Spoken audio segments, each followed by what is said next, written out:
Salut à tous, on se retrouve aujourd'hui pour un nouveau test d'application. Je vais vous présenter EasyTouch, une application plutôt originale et surtout très utile.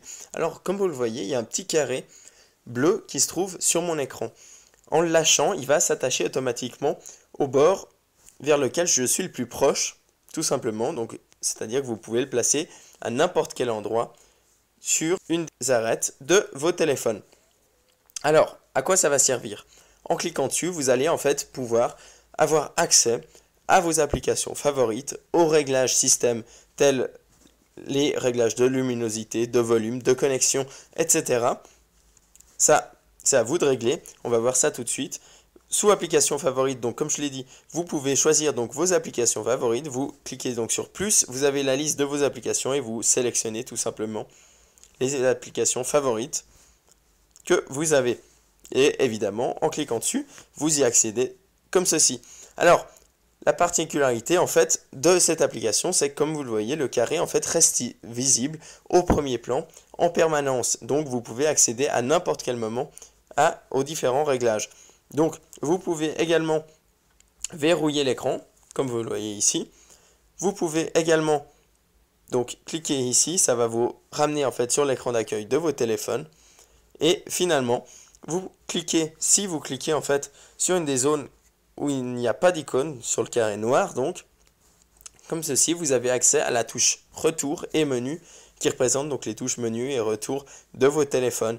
Donc si par exemple vous avez une touche qui ne fonctionne plus sur vos téléphones, ce qui arrive parfois, eh bien vous avez tout simplement la possibilité en fait d'accéder à ces touches directement depuis cette application. Et finalement, vous avez au milieu une liste d'applications qui a été créée donc directement par les développeurs, donc qui provient de l'application, où vous pouvez effectuer une recherche en fait pour trouver une application plus facilement.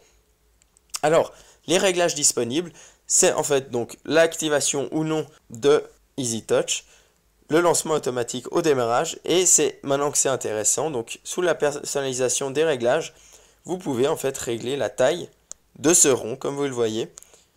Donc il y a toutes les possibilités et surtout l'intensité en fait de l'éclairage, de la couleur de ce rond. Donc comme vous le voyez, vous pouvez en fait le faire très discret et il ne vous gênera en aucun cas lors de l'utilisation d'une application. Et vous pouvez également choisir la rapidité des animations. Vous pouvez dans Custom Setting régler en fait donc tout ce qui est paramètres système, réglage système.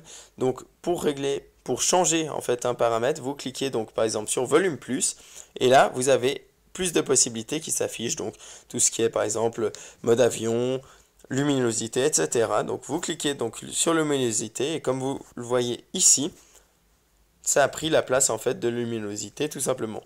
Évidemment, ça fonctionne très bien. Vous cliquez donc sur ces icônes et ça va activer, désactiver les paramètres. Voilà, donc j'ai fait le tour de cette petite application vraiment très utile. Donc essayez-la, c'est sûr que ça peut vous convaincre. À noter encore un petit problème lors de la désinstallation. En fait, c'est impossible de la désinstaller sans passer par ici, parce qu'en fait, elle demande certains privilèges système que l'on ne peut pas en fait désinstaller sans les avoir désactivés au préalable. Donc passez par l'application pour le faire, tout simplement. Voilà, j'espère que ce test vous aura plu. Merci de l'avoir visionné et à très bientôt pour une nouvelle présentation. Salut!